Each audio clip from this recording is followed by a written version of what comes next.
सच्चा दरबार की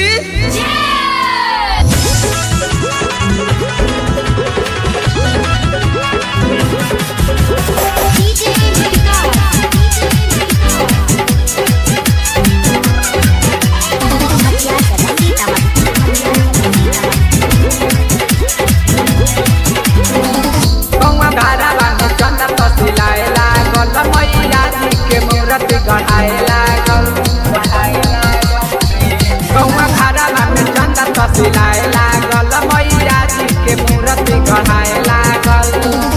मेला घूमे आई है जाने अकेला मेला घूमे आई है जाने अकेला कोने कह के आई है सोनम के पापा बानी भागा बनगंज के मेला ए हो कोने कह के आई है सोनम के पापा बानी भागा बनगंज के मेला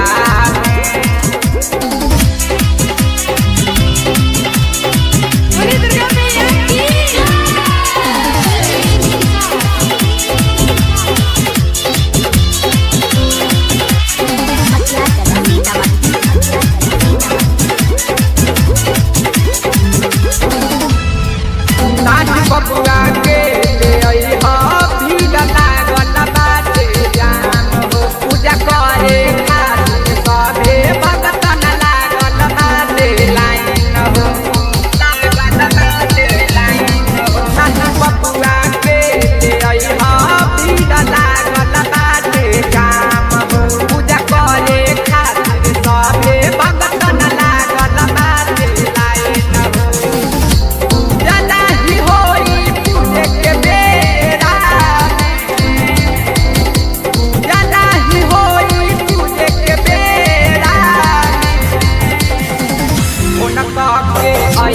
सोनम के पापा बानी छपरा के मेला के हो फोन के आई सोनम के पापा बानी आरा के मेला सच्चा दरबार की